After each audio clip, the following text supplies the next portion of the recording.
शाम प्राची टीवी पर सीरियल देख रही होती है, तभी उसकी सास वहाँ आती है। अरे सीरियल में तो ऐसे मग्न है जैसे आज रात का खाना पड़ोसी आकर बनाएंगे। मुझे पता ही नहीं था आपने अपने बेटे की शादी पड़ोस में भी की हुई है। हैं? मतलब? मतलब इस घर में सारा काम बहू ही करती है, आप तो सिर्फ खर्राटे मारती हैं। अच्छा जी, फिलहाल तो तुम आराम फरमा रही हो, चलो जाओ, ये मेरे टीवी देखने का समय है। आहा, इसीलिए मुझे भगाया जा रहा है। सॉरी, अब तो बिल्कुल नहीं जाऊंगी। प्राची की इस बात पर दोनों सास बहू के बीच टीवी रिमोट के पीछे बच्चों जैसे छीना झपटी शुरू हो जाती है, जिसके बीच श्लोक भी काम से घर वापस आ जाता है। आज मेरी चूहे बिल्ली की जोड़ी किस बात पर झगड़ रही है? अरे तेरे बीवी मुझे टीवी ही नहीं देखने दे रही। अरे तुम्हारी मम्मी मुझे खाना बनाने के लिए फोर्स कर रही है। अरे वाह, ऐसे बेतुके रीजन पर तो बच्चे भी झगड़ा नहीं करते। अरे मुझे कुछ मत बोल, सब इसने ही शुरू किया है। हाँ हाँ, जैसे आप तो बहुत दूध की धूली है ना। अरे बस, दोनों चुप। प्राची जाओ, खाने की तैयारी करो। और माँ तुम छोड़ो, तुम्हें क्या बोलूं, शांति से अपना सीरियल देखो, मुझे दोबारा लड़ने की आवाज सुनाई नहीं देनी चाहिए। ऐसा बोलकर श्लोक वहां से चला जाता है, जिसके पीछे पीछे प्राची भी कुछ न कुछ बड़बड़ाते हुए रसोई में चली जाती है। हाँ हाँ, सासू जी को तो कुछ बोलेंगे ही नहीं, बस मुझ पर ही हुक्म चलता है, खाना बनाओ, जैसे मैं इनके घर में खाना बनाने के लिए आई हूँ। इसी तरह शाम बीतती है और रात को श्लोक और प्राची की सास खाना खाकर सोने चले जाते हैं, लेकिन प्राची गुस्से में कुछ खाए बिना काम में ही लगी रहती है। इस घर में किसी को घंटा फिक्र नहीं पड़ता, मैं खाऊं या भूखी रहूं।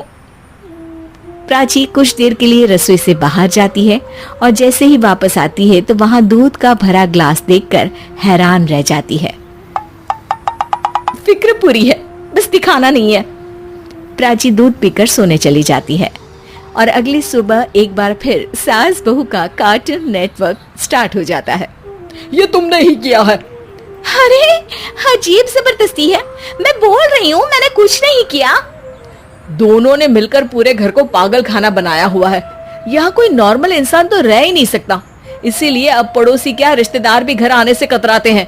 और सुन बेटे, तू भी चंगा, तेरी माँ भी चंगी, तेरी बीवी भी चंगी, रिश्तेदार।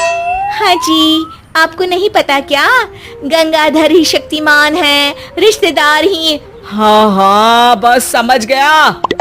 कभी जानवरों जैसे लड़ेंगी तो कभी जुगलबंदी करेंगी।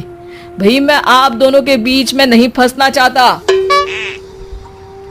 सास बहू की इस मनमौजी जोड़ी से परेशान होकर श्लोक अपना सिर खुजलाता वहां से चला जाता है। चलो अब मैं भी कीर्तन में जा रही हूँ। इस पर जैसे ही सास कमरे में अपना पर्स लेने जाती है तो वहां नाश्ते की प्लेट रखी देख मुस्कुराने लगती है और नाश्ता करके घर से बाहर निकलते हुए कुछ पैसे टेबल पर रख जाती है, जिसकी कुछ देर बाद सिलेंडर वाला घर आता है। ओ मुरी मैया, मैं सिलेंडर के बारे में तो बिल्कुल भूल ही गई थी। घर खर्च के सारे पैसे भी मम्मी के पास है और श्लोक से बोला तो उल्टा 4 बात सुनाएंगे। प्राची ये सोच ही रही होती है कि अचानक उसका चेहरा चमक उठता है और वो घर में आकर इधर उधर देखने लगती है। तभी उसकी नजर टेबल पर रखे पैसों पर पड़ती है, जिन्हें वो सिलेंडर वाले को दे देती है। ये सब श्लोक देख लेता है। अच्छा बेटे, इतना बड़ा घोटाला, सबके सामने मैं तेरी दुश्मन और पीठ पीछे तेरी मेरी यारी। इस पर श्लोक एक प्लान बनाता है और शाम को सब एक साथ बैठे होने पर बोलने लगता है।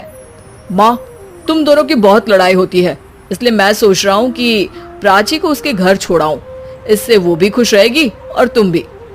अचानक श्लोक की ये बात सुनकर सास बहू शौक से उसकी तरफ देखती हैं। अरे ऐसे कैसे घर छोड़ाओगे, मुझे कहीं नहीं जाना। अरे तुमने बोला नहीं पर मैंने सुन लिया, तुम्हें मम्मी के साथ रहना अच्छा नहीं लगता, मुझे पता है। अरे वो अरे, जब बहू खुद कुछ काम बोले तो वो तुझे सुनता नहीं, और अब जो इसने बोला ही नहीं वो तू समझ गया। जब उसे नहीं जाना तो फिर जबरदस्ती क्यों कर रहा है? अच्छा, फिर आपको मौसी के घर छोड़ाता हूँ, बस अब आप दोनों एक घर में एक छत के नीचे नहीं रह सकती। मैं इस टॉम एंड जेरी की जोड़ी को और नहीं झेल सकता। है? ऐसे कैसे नहीं रह सकते? तुम्हें इतनी दिक्कत है तो तुम्हारा बोरिया बिस्तर पैक कर देती हूँ, लेकिन मम्मी जी कहीं नहीं जाएंगी। बिल्कुल यही सुनना था मुझे। अगर दोनों में इतना ही प्यार है फिर हर वक्त ये लड़ाई का नाटक क्यों करती हो? देखा मैंने कैसे माँ किचन में दूध रखती है और तुम उनके लिए कमरे में नाश्ता रखती हो, और कैसे वो पहले ही तुम्हारी दिक्कत समझकर घर में पैसे रखकर बाहर जाती है। अरे भाई, इतना ड्रामा तो डेली सोप में भी नहीं होता जितना तुम दोनों ने इस घर में फैलाया हुआ है।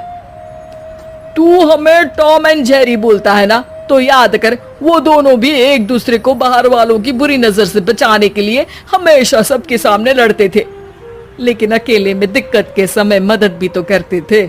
बस हमारा रिश्ता भी कुछ ऐसा ही है। और वैसे भी अगर सास बहू में तू मैं नहीं होती तो दुनिया वालों को कहानियां कैसे मिलेंगी?